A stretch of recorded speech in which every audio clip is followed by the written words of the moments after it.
Episode ১২ শুরুতে আমরা দেখি সেলিনের নির্মম মৃত্যুতে সবাই অনেক বেশি ভয় পেয়ে যায়। আর তাকে যেভাবে মারা হয়েছিল দেখে বোঝা যাচ্ছিল যে এটা বিবিজি গ্যাংয়ের কারো কাজ। এসব দেখে জেইন অনেক বেশি রাগ করে, আর সে রাগ করে মেটকে সেখান থেকে নিয়ে চলে যায় কথা বলার জন্য। আমরা দেখি ব্রিজের উপর দাঁড়িয়ে একজন বলছিল, এটা তো কেবল শুরু।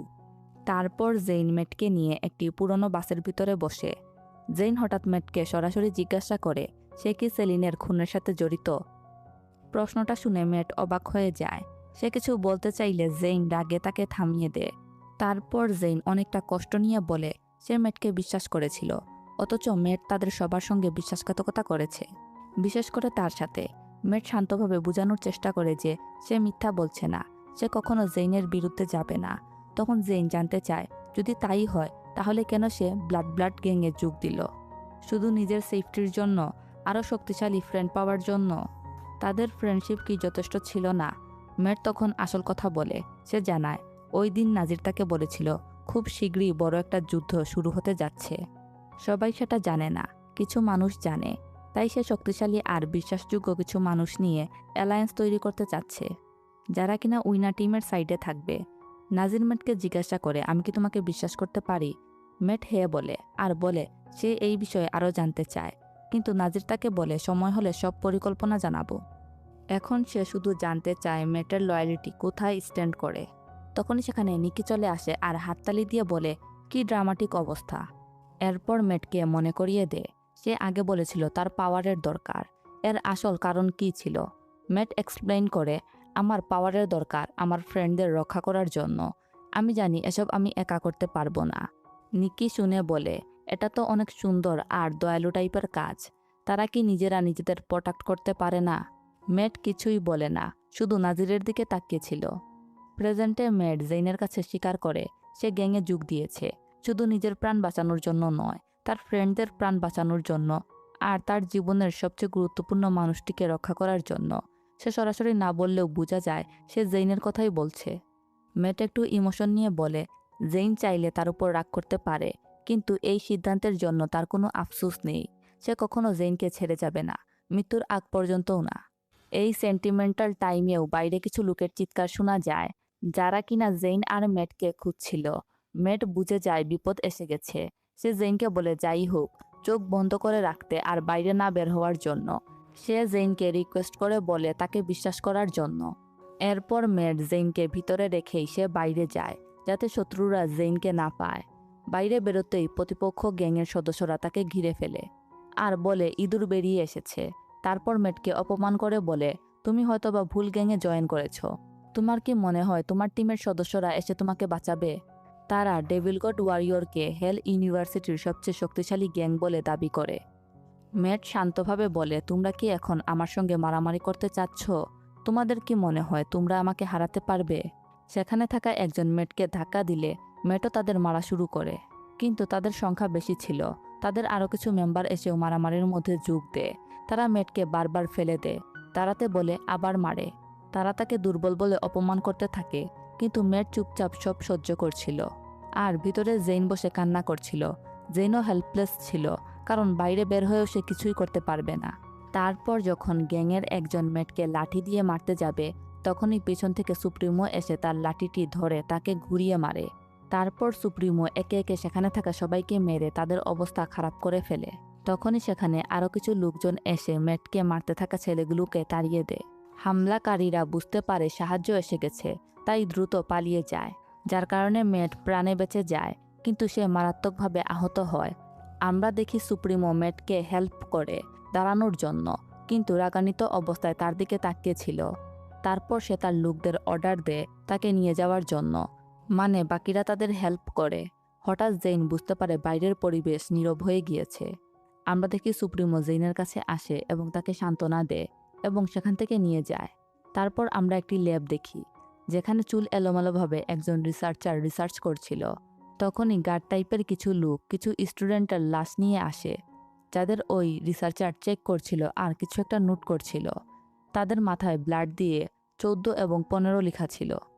তারপর আমরা মেটকে দেখি, যে কিনা ক্লিনিক্যাল রুমে ছিল। কিছু সময় পর তার জ্ঞান ফিরে আসলে জেইন নার্সকে ডাক দেয়। নার্স জানায় এখন তার অবস্থা নর্মাল, আর ভাগ্য ভালো যে কেউ টাইম মতো এসে তাকে বাঁচিয়েছে।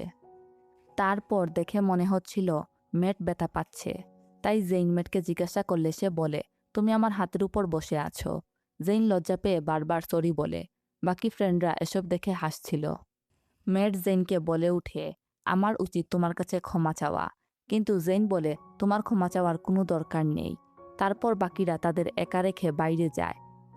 মেট সরি বলে, আর বলে সরি এই কারণে যে আমি তোমার কাছে সিক্রেট লুকিয়েছি, শুধু জেইনের কাছে নয়, সবারই কাছে। সে বলে পরিস্থিতির কারণে তাকে গোপন রাখতে হয়েছিল। জেইনও নিজের ভুল স্বীকার করে আর বলে আমারও ক্ষমা চাওয়া উচিত, কারণ সে মেটকে বিশ্বাস করার প্রমিস দিয়েছিল, কিন্তু সেটা রাখতে পারেনি। সন্দেহ করে তাকে কষ্ট দিয়েছে, কিন্তু মেট বলে এতে সে কোনো কষ্ট পায়নি। তারপর জিজ্ঞাসা করে, জানো আমি কিসে কষ্ট পেয়েছি? এটা আমাকে কষ্ট দেয় যখন দেখি যে নারীকে আমি ভালোবাসি সে কান্না করছে। জেইন কোনো কিছু বলার আগেই মেট আরও বলে, কিন্তু সে এটাও বুঝে গেছে জেইনের হৃদয়ে অন্য কেউ জায়গা করে নিয়েছে। ফ্ল্যাশব্যাকে আমাদেরকে সুপ্রিমোকে দেখানো হয় যে মেটকে বাঁচিয়েছিল আর জেইনকে নিরাপদে এখানে নিয়ে এসেছে। আসলে সে মূলত জেইনের জন্য মেটকে বাঁচিয়েছিল, কারণ জেইন অনেক বেশি ভয় পেয়ে গিয়েছিল আর কান্না করছিল। মেট বলে, আমি জানি ইটস হিম, আর আমি তোমার জন্য অনেক খুশি। আমি আর স্বার্থপরের মতো আচরণ করব না, কারণ আমি জানি দিন শেষে তুমি আমাকে চুজ করবে না। আমার জন্য এটাই যথেষ্ট হবে যে তুমি আমাকে প্রমিস করো তুমি আর কান্না করবে না। জেইন কিছুই রেসপন্স না করলে মেট আবার তাকে রিকোয়েস্ট করে বলে, তোমার বেস্ট ফ্রেন্ডকে এই প্রমিসটা করো যে তুমি আর কান্না করবে না। জেইন মাথা নেড়ে রাজি হয়ে যায় আর তার হাতের আঙ্গুল দিয়ে পিঙ্কি প্রমিস করে। এরপর মেট ঘুমিয়ে গেলে জেইন সেখান থেকে চলে যায়। তারপর জেইন বাইরে গেলে দেখে সুপ্রিমো বাইরে দাঁড়িয়ে ছিল। সে তার কাছে যায়, তখন সুপ্রিমো জিজ্ঞাসা করে মেট কেমন আছে। জেইন বলে থ্যাংক ইউ। সুপ্রিমো জিজ্ঞাসা করে তুমি কি ঠিক আছো? জেইন বলে হ্যাঁ, আর বলে মেট আমাকে বাঁচিয়েছে। তখন সুপ্রিমো অন্যদিকে দাঁড়িয়ে বলে, মেট অনেকটা লাকি যে তোমার মতো ফ্রেন্ড পেয়েছে। জেইন বলে লাকি? আমার তো মনে হয় না। সুপ্রিমো বলে হ্যাঁ, আমিও তার মতো লাকি হতে চাই। যেটা শুনে জেইন স্মাইল করে। পরের দিন সুপ্রিমো ইউনিভার্সিটির প্যাসেজে একা হাঁটছিল। তখনই নাজির এসে তাকে হালকা করে ধাক্কা দেয়, কারণ সে তার অ্যাটেনশন চাচ্ছিল। তারপর সুপ্রিমোর পিছু পিছু আস্তে আস্তে হাঁটা শুরু করে আর বলে, তোমার কি ভয় করে না? তুমি যদি তোমার পজিশন হারাও তাহলে তুমি তাকে আর বাঁচাতে পারবে না। তোমার ভয় পাওয়া উচিত, কারণ আমি তোমার সিক্রেট জানি। তুমি কি এই বিষয়ে কিউরিয়াস না যে রেইজ এতদিন চুপ কেন আছে? সুপ্রিমো এতক্ষণ কিছুই বলছিল না। তারপর সে বলে, তুমি নিজে তাকে জিজ্ঞাসা করছো না কেন? এরপর আমরা দেখি মেট পুশ আপ করছিল। জেইন বিষয়টা দেখে।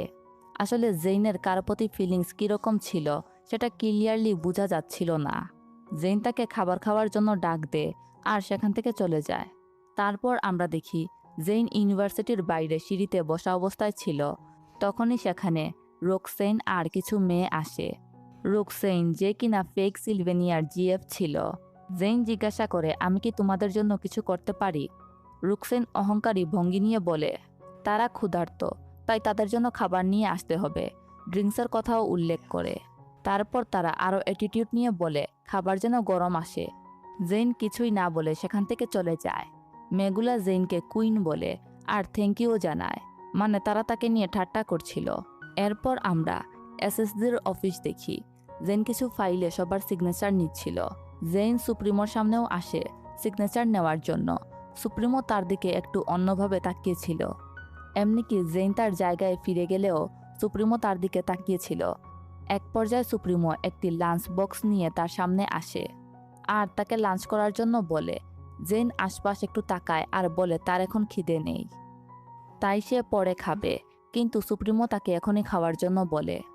তাদের এই কনভারসেশনের মধ্যে অনিল আর মিস কেথ ইনভলভ হয়ে গেলে সুপ্রিমো তাদের বলে বাউন্ডারি মেনটেন করার জন্য। আর তারা কি নিজের পজিশন ভুলে গেছে? তারপর সে একটু অস্থির হয়ে যায় আর তাদের বলে বাইরে বের হয়ে যাওয়ার জন্য। অনিল কিছু বলতে গেলে সে আবার অর্ডার দেয় যাতে তারা রুম থেকে বেরিয়ে যায়। সুপ্রিমোর অর্ডার তাদের তো মানতেই হবে, তাই তারা বাইরে চলে যায়। তারপর সুপ্রিমো চেয়ার নিয়ে জেইনের সামনে বসে লাঞ্চ খুলে আর খুব শান্তভাবে বলে, ক্যাফেটেরিয়া থেকে এটা আমি তোমার জন্য নিয়ে এসেছি। জেইন বলে সে মিটের চেয়ে ভেজিটেবল বেশি পছন্দ করে। এসব শুনে সুপ্রিমো বলে, তাহলে তুমি কি চাও, আমি কি তোমার জন্য ঘাস নিয়ে আসি? জেইন আর কিছুই বলতে পারে না। সুপ্রিমো জেইনকে একটু বেশি জুরাজুরি করলে তার কোনো বাহানাই সুপ্রিমোর সামনে কাজ করে না। তাই সুপ্রিমোর দেওয়া লাঞ্চ তাকে খেতেই হয়। লাঞ্চ খেয়ে সে সুপ্রিমোকে জিজ্ঞাসা করে, এবার তো তুমি খুশি? সুপ্রিমো হাসে আর বলে, হ্যাঁ, অনেক বেশি খুশি। জেইন নিজেও কিছুটা স্মাইল করছিল। তারপর আমরা আবার সেই ল্যাবের সিন দেখি, যেখানে সেই রিসার্চার একটা মেয়ের মৃতদেহকে পরীক্ষা করছিলেন। কিছুক্ষণ পর তিনি সেই গার্ডদের বলেন যে মেয়েটাকে নিয়ে যাওয়ার জন্য আর তার দেহ পুড়িয়ে দেওয়ার জন্য। তারা লাশটি নিয়ে যায়। তারপর তার সামনে আরেকটি মেয়ের ডেড বডি আসে, যে মেয়েটি ওই রাতে ড্রিঙ্কস করার পর জেইন আর দেবকে বাঁচিয়েছিল, মানে তাদের জন্য অ্যান্টিডোট নিয়ে এসেছিল। এটা সেই মেয়ের লাশ ছিল। আমরা বুঝি হেল ইউনিভার্সিটি জেইনের সেই সেভিয়রকে পর্যন্ত মেরে ফেলেছে। এই রিসার্চারের নাম ছিল ডক্টর রেজা, যে তাকে পরীক্ষা করে এবং একটা ইনজেকশন দেয়। আমরা বুঝতে পারি হয়তোবা তার উপর কোনো এক্সপেরিমেন্ট চালানো হচ্ছে। তারপর সিন চেঞ্জ হয়। জেইন শান্তভাবে করিডোরে হাঁটছিল। হঠাৎ পিছন থেকে কেউ তাকে ধরে ফেলে। আর সে আর কেউ না, সে ছিল সুপ্রিমো। অ্যাস বলে, যদি আমি তোমার শত্রু হতাম তাহলে এতক্ষণে তুমি মারা যেতে। জেইন শান্তভাবে জিজ্ঞাসা করে, তুমি কি আমার শত্রু নাকি সুপ্রিমো? অ্যাস কথা চেঞ্জ করে আর বলে, তুমি বলেছিলে তুমি তাইকোন্ডো জানো, তাহলে দেখাও তোমার স্কিল। এরপর তাদের মধ্যে ছোট্ট একটা টেস্ট হয়। প্রথমে অ্যাস ডমিনেট করে এবং সে বলে, তোমার ট্রেনিংয়ে এত গ্যাপ আছে। জেইন একটু কড়াকড়িভাবে বলে, তোমার জানা উচিত, আমি শুধু তাইকোন্ডো জানি না, আরও অনেক কিছুই জানি। এরপর সে কাউন্টার করে। এবার সে এসের উপর ডমিনেট করে। এস বলে, তোমার হাত সরানো উচিত। আমি বলেছিলাম তুমি আমাকে দেখতে পারবে, কিন্তু টাচ করতে পারবে না। এরপর সে জেইনের একটু ক্লোজ আসার চেষ্টা করে, কিন্তু জেইন সরে যায়। এস বলে, তুমি খুব সহজেই ডিস্ট্র্যাক্ট হয়ে যাও। এরপর সে জেইনকে বলে, তুমি ফিজিক্যালি ফিট না। জেইন বলে, সরি, আমি যদি তোমার কাছে অ্যাট্রাকটিভ না হই। কিন্তু সুপ্রিমো বলে, ফিজিক্যালি ফিট মানে তুমি কি বুঝো আমি সেটা জানি না, কিন্তু নিজেকে রক্ষা করার জন্য তুমি প্রপারলি রেডি না। চাইলে আমি তোমাকে হেল্প করতে পারি। জেইন তখন পোলাইটলি তাকে থ্যাংক ইউ জানায়। এরপর এস তার মাথায় হাত বুলিয়ে দেয়। তারপর আমরা দেখি জেইন তাকে জিজ্ঞাসা করে, তুমি আমাকে সেক্রেটারি হিসাবে কেন সিলেক্ট করেছো?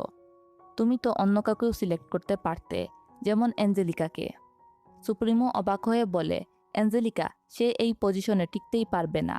জেইন জিজ্ঞাসা করে, কারণ কি? এটাই যে তুমি তাকে কষ্ট দিতে চাও না। সুপ্রিমো বলে, যদি কঠিন মনে করো তাহলে সেটা তোমার জন্য কঠিনই হয়ে উঠবে।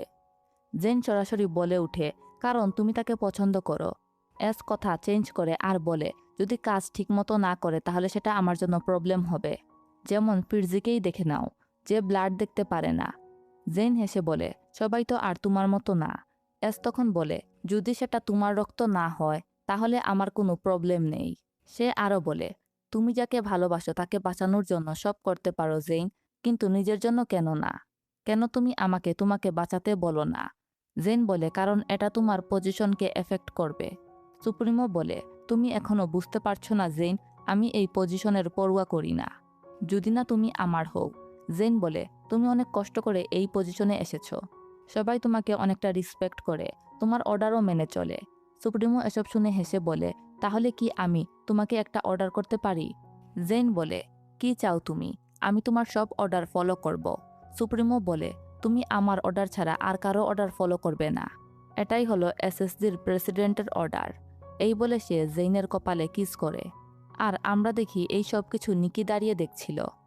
পরের সিনে আমরা দেখি জেইন ওয়াশরুমে তার হাত পরিষ্কার করছিল, কিন্তু যখনই সে বের হতে যাবে তখনই সেখানে নিকি চলে আসে।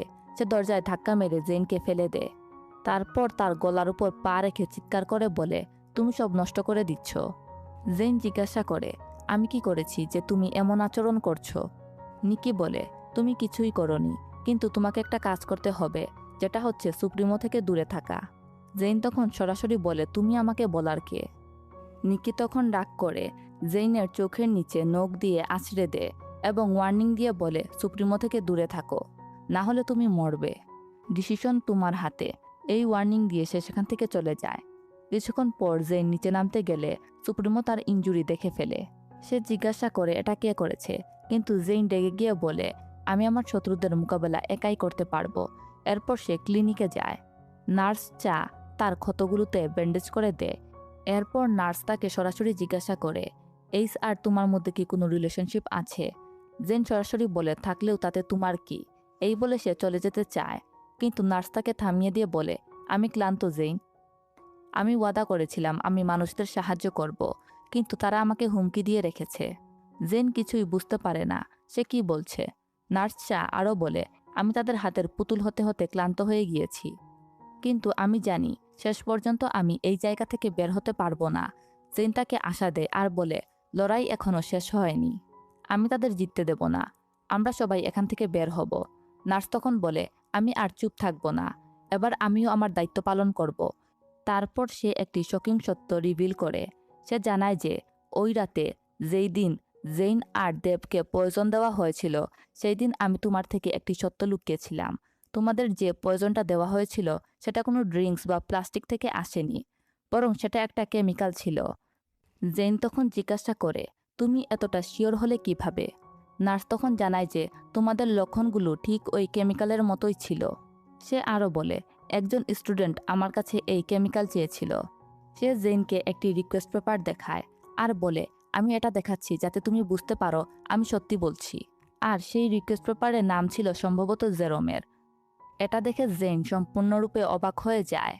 তারপর সে পেপারটা নিয়ে বাইরে বেরিয়ে আসে আর ভিতরে ভিতরে হয়তো বা কোনো একটা প্ল্যান তৈরি করছিল। তারপর আমরা দেখি রাতের বেলা জেইন ড্রয়িং রুমে বসে পড়াশোনা করছিল। মেট সেখানে এসে আবারও তাকে আগের সময়ের জন্য সরি বলতে থাকে। জেইন তাকে থামিয়ে দিয়ে বলে, আমি এখন খুশি, কারণ আমাদের মধ্যে আর কোনো সিক্রেট নেই, আর তাদের সম্পর্কটাও আবার আগের মতোই ঠিক হয়ে গেছে। এরপর সব ফ্রেন্ডরা মিলে ট্রুথ ডেয়ার খেলা শুরু করে। শুরুর দিকে দেব মিয়াকে ডেয়ার দেয় কিস করার জন্য। ভ্যানেসা বলে, তুমি কি মার খেতে চাও নাকি? যদি তুমি মার খেতে চাও তাহলে আমি তোমাকে মারতে রাজি আছি। দেব বলে, আমি তো মজা করছিলাম। এরপর সে মিয়াকে গান গাইতে বলে। এরপর মিয়া ভ্যানেসাকে ট্রুথ দেয় আর জিজ্ঞাসা করে, এই ইউনিভার্সিটিতে তোমার ক্রাশ কে? ভ্যানেসা বলে, আমার কোনো ক্রাশ নেই।